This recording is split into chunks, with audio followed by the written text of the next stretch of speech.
مشرق وسطیٰ میں تنازع شدت اختیار کرتا ہے تو تیل کی قیمتیں $100 سے $1 فی بیرل تک جا سکتی ہیں، جو عالمی معیشت کے لیے ایک بڑا جھٹکا ثابت ہو سکتا ہے۔ اس وقت ماہر اقتصادی امور سابق وزیر خزانہ ڈاکٹر حفیظ پاشا صاحب نے۔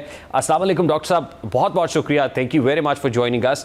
سر، سب سے پہلے تو یہ جو اکنامک آؤٹ لک رپورٹ ہے یہ کس قدر تشویشناک ہے اس وقت پاکستان از کنسرن؟ جتنی انسرٹینٹی انسٹیبلٹی نظر آ رہی ہے، current account deficit, external side کے اوپر ڈیٹ برڈن بڑھتا ہوا نظر آ رہا ہے، مہنگائی کے حوالے سے جو سٹیٹ سامنے آ رہے ہیں، جو فور کاسٹ ہے وہ بھی کوئی بہت زیادہ بہتر خوشگوار خوشکن نظر نہیں آ رہی ہے۔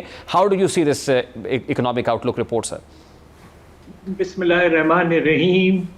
آئی ایم ایف نے جو پروجیکشنز کیے ہیں وہ بڑے جسے کہتے ہیں سنبھل کے کیے ہیں، اور خطرہ مجھے بڑے افسوس سے کہنا پڑتا ہے کہ جو آنے والے دنوں میں اثرات ہوں گے وہ خدا نخواستہ کافی حد تک اس سے بھی خراب ہو سکتے ہیں۔ اس کی کیا وجہ ہے؟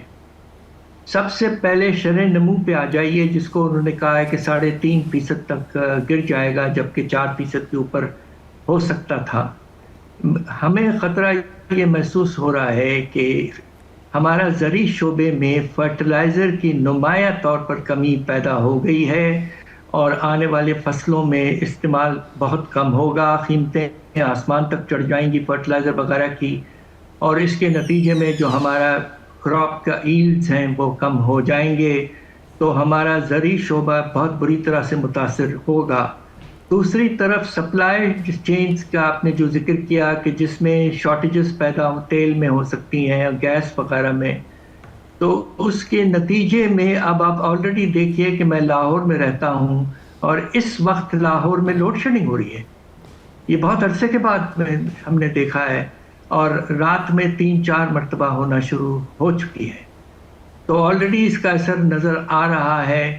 اور قیمتوں میں آپ نے یہ کہا کہ آئی ایم ایف کہتا ہے کہ کچھ بڑھ جائے گا، تقریباً 7 سے 8% تک چلے جائے گا۔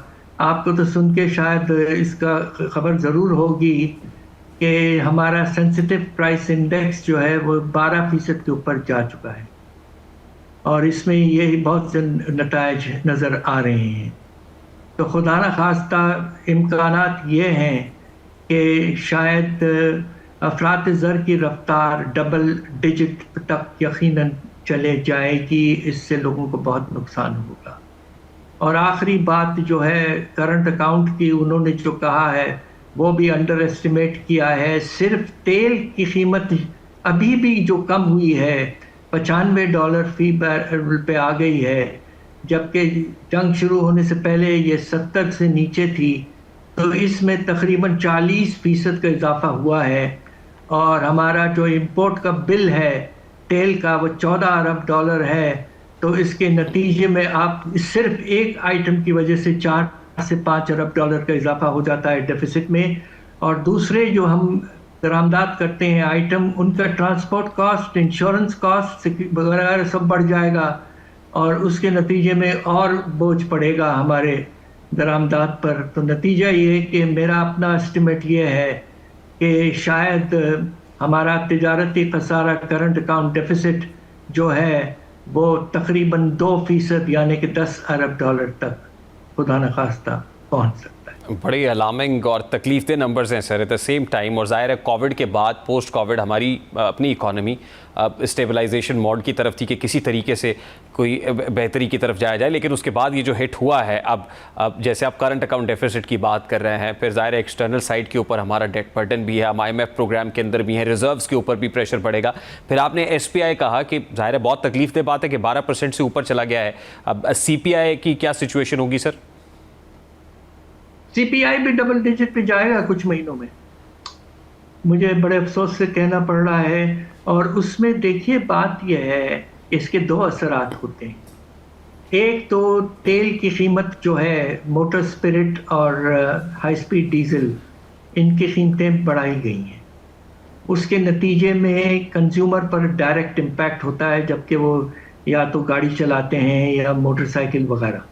دوسرا جو انڈائریکٹ امپیکٹ جو زیادہ بڑا ہوتا ہے وہ جو کھانے پینے کے اشیاء کی جو ٹرانسپورٹ کاسٹ میں اضافہ ہو جاتا ہے، اس سے زیادہ فرق پڑتا ہے۔ تو ہمارا اندازہ یہ ہے کہ اگر افراط زر 7% تک رہا ہے کچھ دن پہلے، تو یہ خدا نخواستہ کم از کم 10 سے 12% تک چلے جائے گا کچھ آنے والے ہفتوں میں۔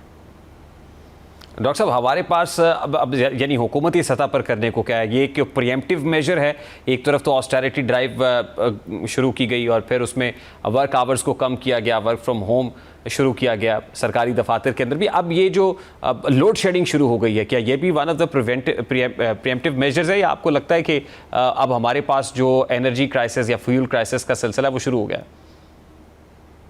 میرے خیال سے گیس کی کمی ہے پنجاب میں، خاص طور پہ پاور جنریشن کے لیے، اور اس کی وجہ سے آپ جنریشن میں کچھ کمی دیکھ رہے ہیں۔ اور یہ اگر آگے چل کر آپ دیکھیے کہ فیول دوسرا بھی اگر نہیں ملتا ہے تو حالات پورے ملک میں لوڈ شیڈنگ شروع ہو سکتی ہے۔ یعنی آنے والے دنوں کے اندر اگر یہ غیر یقینی کی فضا برقرار رہتی ہے تو آپ یہ کہہ رہے ہیں کہ جتنے گھنٹے لوڈ شیڈنگ، اب کیونکہ آپ لاہور میں ہیں اور ظاہر ہم بھی دیکھ رہے ہیں کہ یہ اعلانیہ لوڈ شیڈنگ ہے جو شروع ہو گئی ہے، تو غیر اعلانیہ لوڈ شیڈنگ کا سلسلہ بھی شروع ہو سکتا ہے؟ جی، یہی تو پریشانی کی بات ہے، اور اس کے نتیجے میں ایک اور جو اثر ہوتا ہے کہ فیکٹریوں کے پروڈکشن متاثر ہوتی ہیں۔ اللہ کا فضل ہے کہ پاکستان کے گھریں اور فیکٹریوں نے کافی انویسٹمنٹ کیا سولار انرجی میں، وہ آج ہمارے لیے ایک سیونگ گریس ہے۔ اس کا ہمیں شکریہ ادا کرنا چاہیے کہ انویسٹمنٹ لوگوں نے کیا۔ ہو سکتا ہے ان کے ذہن میں یہ ہو کہ کہیں نہ تو کہیں کوئی خطرہ موجود ہو سکتا ہے، تو یہ بہت اچھی اسٹریٹجی اور اچھا انویسٹمنٹ پاکستان میں ہوا ہے۔ ٹھیک ڈاکٹر صاحب، لاسٹلی اب ظاہر ہے گروتھ کا پہیہ چلے گا تو معاملات آگے بڑھیں گے، لیکن وہ at this point in time ان حالات میں نظر نہیں آ رہا ہے، تو کیا انسینٹیوائز کرنا پڑے گا سرکار کو کچھ سیکٹرز کو، وہ ایگریکلچر سیکٹر ہو، ایون وہ ریئل اسٹیٹ سیکٹر ہو؟ تو آپ دیکھ رہے ہیں کہ کہیں نہ کہیں جو گرپ بہت ٹائٹ تھی حکومت کی وہ کہیں نہ کہیں لوز پڑے گی اور اس کے علاوہ کوئی چارہ نہیں ہوگا؟ دیکھیے، مجھے سب سے زیادہ پریشانی تو زرعی شعبے کی ہے، اس لیے کہ اگر فرٹیلائزر کی اویلیبلٹی کم ہو گئی، جس کے امکانات بہت زیادہ ہیں، اس لیے خطر جو ایک ایکسپورٹ کرتا تھا وہ اس کے حالات بہت خراب ہو چکے ہیں، اور دوسری جگہوں سے فرٹیلائزر ملنا بڑا مشکل ہے، اور ہماری فیکٹریاں فرٹیلائزر کی تو آلریڈی بند ہو چکی ہیں۔